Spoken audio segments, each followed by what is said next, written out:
it's Jimmy and welcome to the 2020 Mercedes Benz GLC 43 AMG.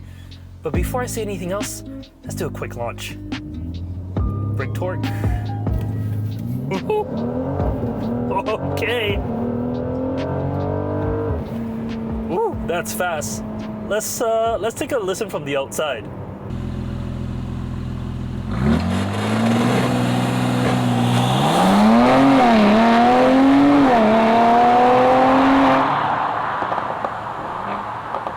Well, that sounds pretty good, because under the hood there's a 3-liter twin-turbo V6. No 4-cylinder. This is a true V6. It makes 385 horsepower and 384 pound-feet of torque. Plenty of power to accelerate the GLC 43 AMG from 0 to 60 miles per hour in 4.7 seconds. Under 5 seconds on an SUV. Sure, there are faster ones, especially like the GLC 63S, but under 5 seconds, 0 to 60. Do you really need more than that? This is an insane vehicle. The Mercedes lineup of SUVs is quite vast. You got the little GLAs and GLBs, the GLC that we're in now. You also got the GLE and the GLS, and of course, the big G-Wagon. So this kind of fits in the middle of the entire lineup. And in the middle is exactly where the 43 actually stands as well. Because for the GLC itself, in other markets, there are other engines, but in North America, you can get the GLC 300, the 350e, the 43 AMG that we have here, and the 63S. The 43 is that Goldilocks sweet spot in the center. It's fast enough for you to have fun and a lot of audio excitement, but not too much where you're going to get in trouble. But it's still quick enough for the thrill ride. And that's really what the GLC 43 is about. From the looks, thanks to some options, I have blacked out trim everywhere on this vehicle. So the lower fascia is blacked out, the sides around the window, that's blacked out. 21-inch wheels, massive 21-inch wheels front and rear, gives the car just, well, a little bit more presence. On the side is pretty typical SUV profile. If you want something a little bit more sportier, you can get the GLC Coupe. But it's like you're buying an SUV because you want that practicality, but you get the coupe and you completely take that away. Personally, I'm not a big fan of the coupe designs, but hey, that's up to you guys, right? On the back end, lovely styling on the back, LED taillights. I love the new Mercedes LED taillights. They look really, really good there. Down the bottom fascia, I do have quad exhaust tips. They are fake. The real exhaust is behind, but they don't actually connect to the tips themselves. But it's still better than like Audi, for example, for having completely fake tips. For those who are going to be using this as an SUV, a swift kick under that rear bumper and it reveals 20 cubic feet of space. The number itself is kind of small, and I'm not going to blame you for thinking that's a very small amount of space, but it actually hides something else. Underneath this load floor, there's actually a ton of space. If you take out this rear spare, well, actually, in the US, it's an optional extra. But this space is huge, and you can actually have plenty of cargo stored underneath. Of course, because it is a Mercedes, the rear seats fold down 40, 20, 40, so you're able to get longer items in here while still carrying 4 passengers. And there's a little latch here.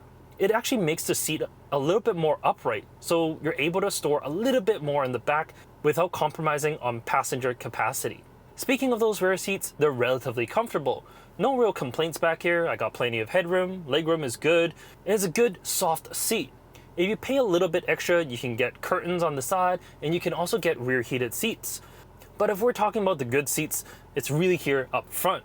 These seats are, I was going to say infinitely adjustable, it's not, but there are a lot of adjustments. The bolsters can be adjusted, you can move them fore and aft, the headrest is power adjustable. You can really get comfortable in here. On these standard seats, they are heated. You can get them cooled as well if you like. For those who want a little extra performance, you can get the AMG Sport Seats. They are optional extra for 2,300 Canadian dollars. So it's a little pricey, but they look really good. As for what's right in front of me, I got a lovely Alcantara and leather steering wheel. This is a good steering wheel, and I love the new Mercedes designs. It's just so much more intuitive to use. What's unique about this steering wheel are these buttons down here on the bottom.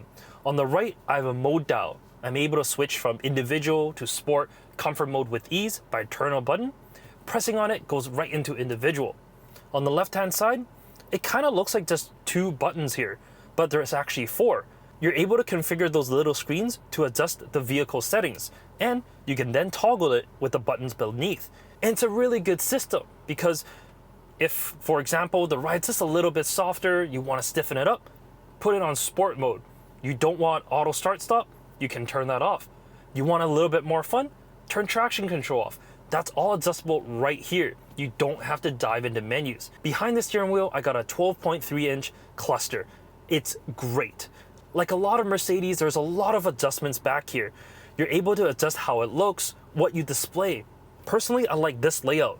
A big tack in the center with digital speed readout. I got my boost levels, horsepower, and torque on the left, and some fuel economy numbers on the right, which, well, it's pretty poor right now because I've been utilizing the power. But it's a really good screen and there's so much configuration on it. You do all that with this little joypad on the left of the steering wheel. Same thing with the heads-up display. You're able to show shift light, tack, speed, and even speed limits. That's a really good display itself. But the best display is really that cluster. Second best is the infotainment.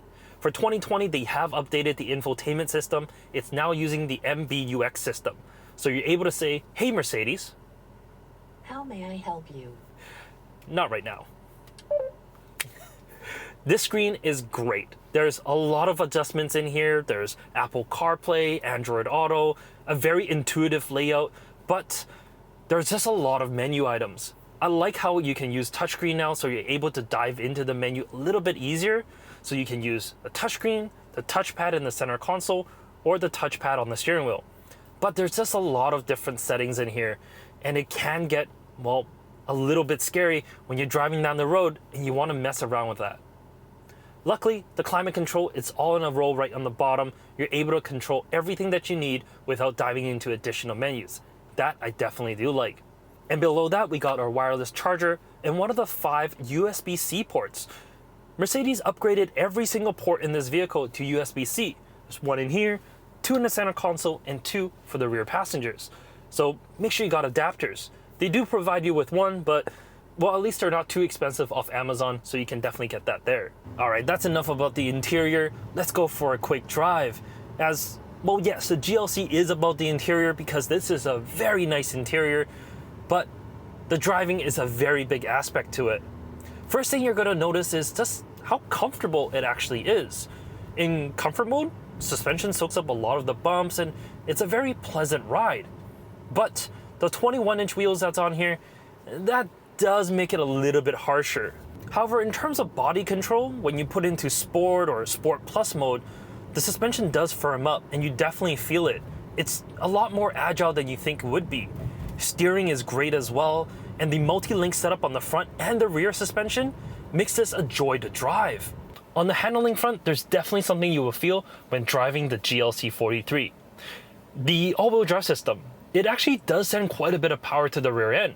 So when you're going around a corner and you're pushing it a little bit more, you do feel that rotation. It doesn't push, it actually rotates, and that is definitely a good feeling.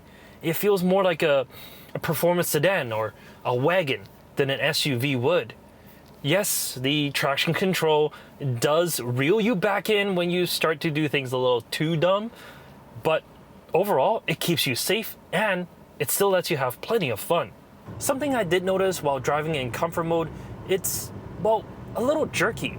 The 9-speed that's on here, it's great when you're just pedal to the metal.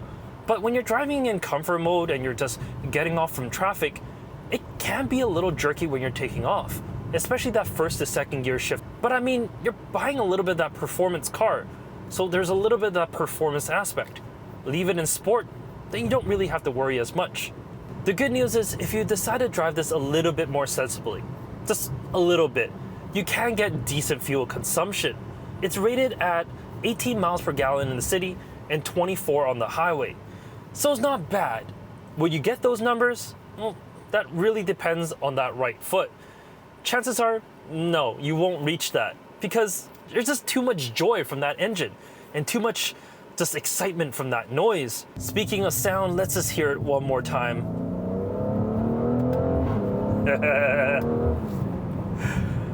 Oh, it's such a good noise.